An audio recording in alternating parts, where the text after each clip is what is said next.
Welcome in, everybody, to the Landry Football Podcast Network and the Off the Hook Sports YouTube channel as we break down Week 5 coming up in the SEC. Couple of intriguing matchup headlined by Kentucky, Ole Miss, and Texas A&M, Mississippi State, in my view. A lot of attention focused on Alabama, Arkansas. We're going to get into that game. Is that game going to be as competitive as some people think it might be? Certainly that would be the headliner game with Alabama ranked as high as they are, in Arkansas coming off of a very sloppy performance against Texas A&M. So much to get to today. Got some other intriguing games. It's this Auburn team that's struggling, hosting LSU, and we've got a lot to get to. So let's get right to it. We're going to kind of start in, no particular order. We actually try to get the games in the order in which they're going to be played Thursday night, and we want to really start off by wishing everybody the best and our neighbors in the Florida area and in soon to be likely the Carolinas and Georgia, wherever this storm goes. Hopefully it doesn't do much damage, although it already has property-wise in the state of Florida. And it may affect some of these games. And obviously playing a football game or not on time or at all is of little significance relative to what's going on in the real world. But so South Carolina State and South Carolina are playing this game on Thursday. Not a whole lot about this game. South Carolina State is one of the better coached teams in their league. Oliver Pugh is a legend with the programs. They don't make a bunch of mistakes, and they're not going to turn the football over, as much. The offense is not very good this year. It's stalling. The pass rush has been pretty good. The defense can keep the pressure on you a little bit. They've got some decent backs. For South Carolina, they're struggling on both sides of the ball on third down. The run defense hasn't been all that good. The offensive line has to play better. I don't think the defense of South Carolina is going to get tested a whole lot in this game. South Carolina State's passing game doesn't have a lot of playmakers, doesn't play very well. This isn't what the normal South Carolina State Bulldog offense looks like. Flowers in the running game are pretty good, but there are way too many plays allowed in the backfield. So I think that this is a game, Corey Fields is having problems keeping them moving. So as long as South Carolina's running game can establish itself, they'll eventually win and maybe win big like they were ultimately able to do against Charlotte last week. Bad weather, again, depending on what parts of the storm or remnants of it gets there by Thursday, we don't know. But those are some of the issues. What we're going to see, Marshawn Lloyd will keep the production going. Spencer Rattler won't have a whole lot of chances with the passing attack because I think South Carolina is going to control this game at the line of scrimmage. Saturday, 12 noon, Kentucky Ole Miss, 12 noon Eastern time. Kentucky Ole Miss on ESPN. Chris Rodriguez is coming back. How much of an impact? Kentucky's been able to get to 4-0 with no running game. Will Levis is playing really well. The defense is held on, and they're not running the football like they normally run it. They're statistically ranked 123rd in the country, 2.4 yards a carry. It's likely going to change. It's going to change because Chris Rodriguez gets back, and I think that it's fair to look and say this Ole Miss defense is not very good. They didn't defend against Tulsa very well against pass, and I think you can run on them. We'll see. I think that if Ole Miss plays this game like I think they have to defensively, and that's load the box against the run, then I think Kentucky can throw the football successfully. I think that if they back off, then I think Kentucky will be able to run the football. So I think this is going to be interesting. Now, this Ole Miss run offense is good, and it's going to be quite the challenge for Kentucky's defense. Jackson Dart has been pretty solid, but it's the ground game that's kind of taken things over. They've got a good rotation. They've got 3 good backs.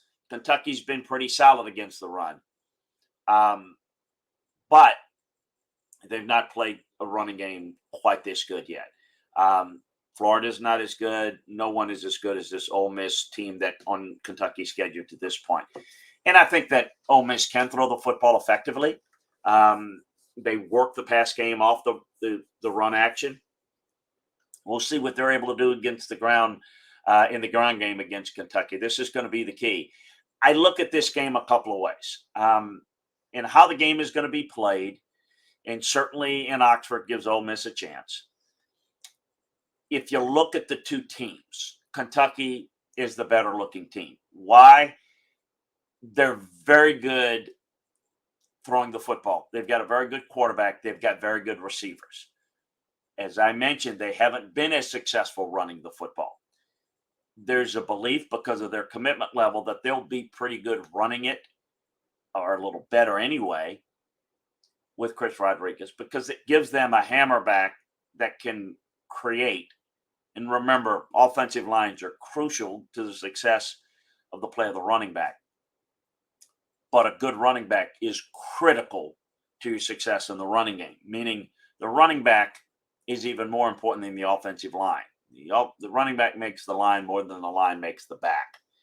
So keep that in mind. And they both need one another. The other thing is Kentucky's a better looking defensive team. So if you just look at it on paper, Kentucky's the better team. In this game in Oxford, if Ole Miss gets a lead, does Kentucky play from behind and press a little bit, turn the football over? If it's a fast tempo, advantage to Ole Miss. I do like Kentucky here, but the line is interesting, and I think if you look at the Ole Miss being favored by 6.5, to me makes it a lot of sense to go with Kentucky. I'm going to go with the better team that gets 6.5 points, but I do think that in games like this, it's about mistakes, turnovers, and pace of play. And that's where Ole Miss might be able to come out ahead, and along with being at home. Alabama, Arkansas is the 3:30 Eastern Time, 2:30 Central CBS game.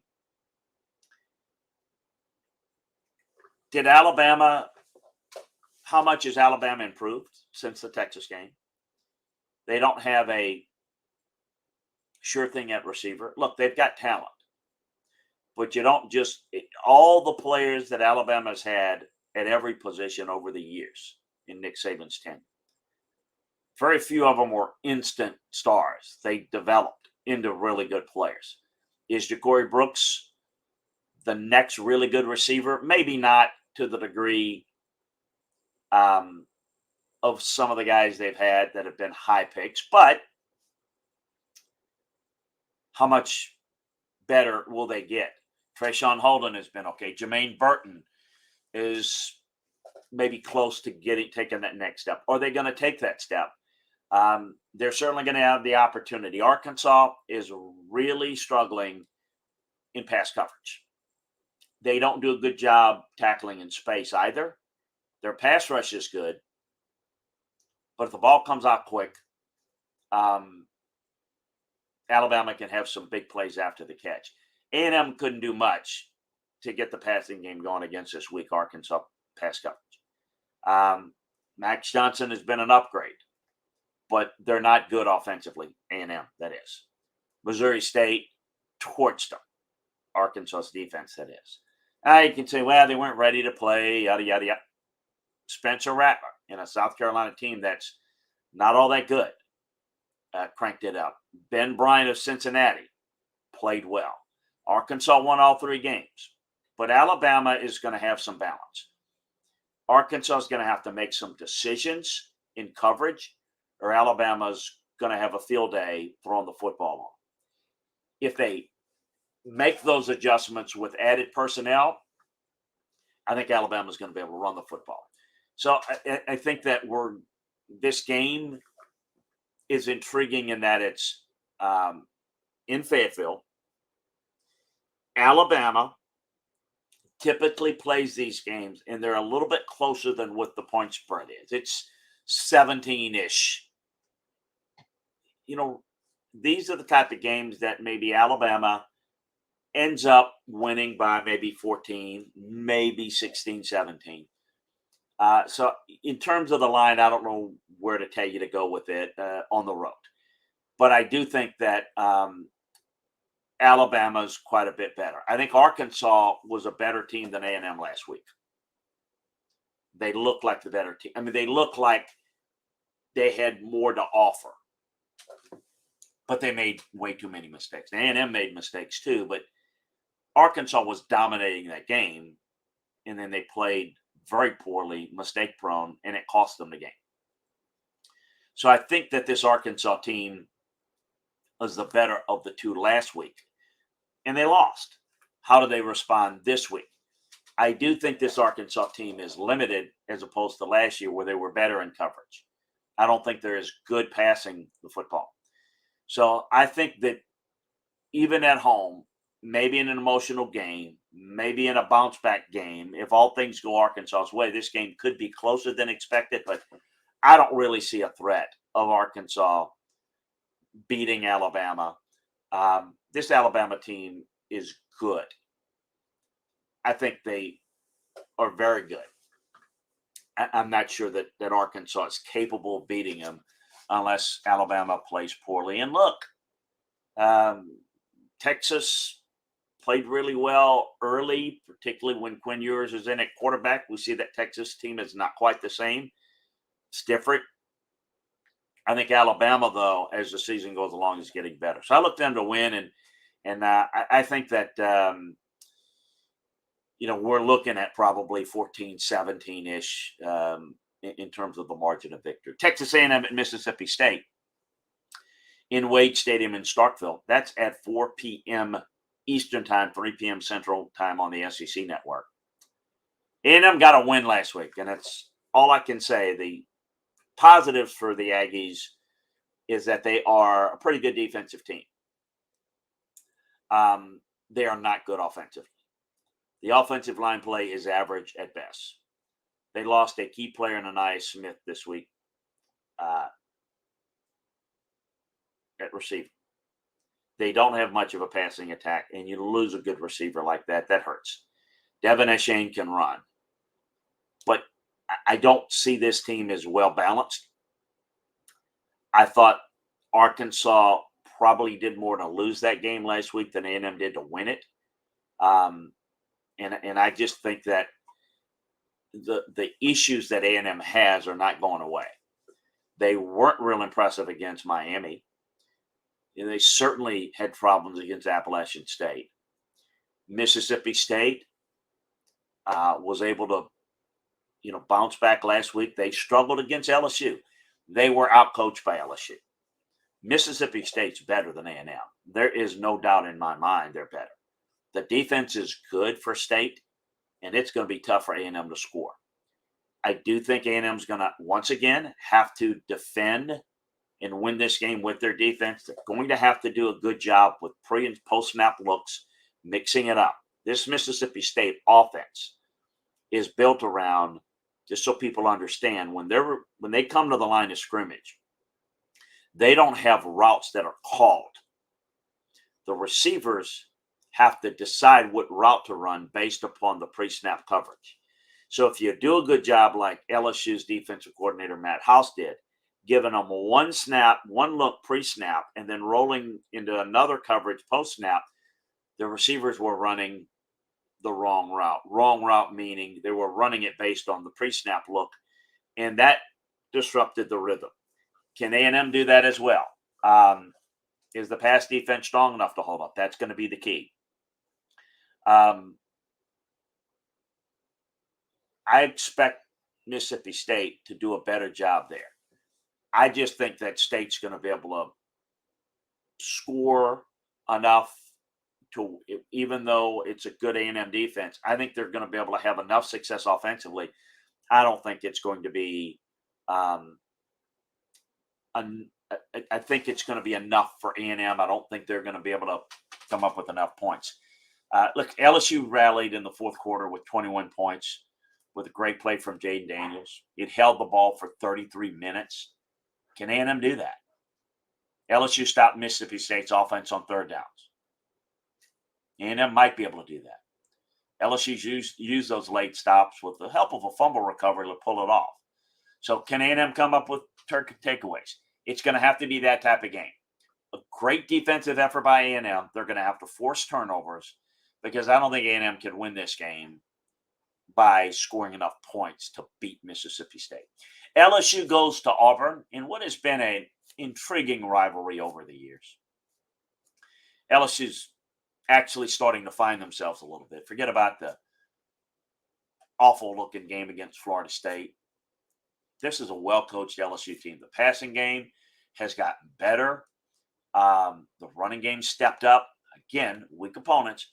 The defense did a really good job against Mississippi State. But again, the Mississippi State game is the true test of what LSU has been. Not Southern, not New Mexico. The defensive line is still very talented. And where's this Auburn team? I just don't know where their points are coming from. If LSU has a bad day offensively, takes a step back, I respect the fact that this rivalry and the history and at Auburn, and if it's a close game, Auburn can certainly keep this close for a while. Only if LSU plays poorly. Now, this is another game where we need to watch what type of weather we're going to have. I mean, hopefully they don't get hit by storm weather, but is it going to be tons of rain that could affect the game? Keep that in mind. I keep the score low, rely on the defense, and see if they got a chance. LSU's the better looking team just because Auburn is not very good. Penn State was able to move the football. Auburn has to win the turnover battle. Probably needs to be a sloppy game. It would benefit them if there's a lot of rain and a messy game to mess with LSU a little bit. Georgia at Missouri, there's not a whole lot there. This Missouri team's not very good. Georgia is very good. They looked vulnerable at times against Kent State. Didn't play very well. I think that's only going to serve them to get even better focus. Missouri's offensive line allows too much penetration, and that's going to be a big-time issue. Missouri, speaking of Auburn and last week's games, Missouri, quite frankly, probably should have won that game against Auburn. Neither one of them played well enough. You got to make those plays. And it's often, as I say, it's about the plays you don't make more than the plays you do make. The defense has been solid. I couldn't handle Adrian Martinez. Look, I think Georgia makes this game whatever it wants to make it. I think they win. They win going away. And I would expect them to cover that very large margin this week. Eastern Washington at Florida has been moved to Sunday. That's going to be at 12 noon Eastern time, 11 a.m. Central time. Eastern Washington got blown out by Oregon 70-14. They lost 38-35 to Montana State. But they've got a decent pass rush for their level. The offensive line has been fairly solid. They're pretty solid in the league that they play in. This is not a game that Florida should have any trouble, even if they have some bad weather. And again, we wish everybody the best here. Anthony Richardson's going to be able to run it and throw it here because Eastern Washington's not going to be able to defend the run game. This Florida team's still a work in progress, and I don't think they're going to be really good at any point this year other than in certain areas. They're going to win some games because when you got Vanderbilt, South Carolina, and Missouri in your division, you're going to win some games along with this one. The passing game was good against Tennessee last week because they were able to run the football. It'll be good again this week because they'll be able to run the football. They'll blow out Eastern Washington, I should suspect. Hey, that's a reminder, if you would, to subscribe, like, and share the Landry Football Podcast Network, as well as the Off the Hook Sports YouTube channel. If you would subscribe, like, and share that, we would appreciate it and allow us to give you more shows like this. We also invite you to check out LandryFootball.com, where you can get detailed film room analysis on the college and pro game on LandryFootball.com. We'll give you insights that we're limited to the time-wise getting it done here. So make sure that you take advantage of the football season sale that we have going. We give you a coaching and scouting perspective on the college and NFL game. So make sure that you check it out at LandryFootball.com. We'll be breaking down all the games, conference by conference. So make sure that, again, you subscribe, like, and share the Landry Football Podcast Network and the Off the Hook Sports YouTube channel. Take care, everybody. Enjoy the games, and we'll be back to wrap them up next week.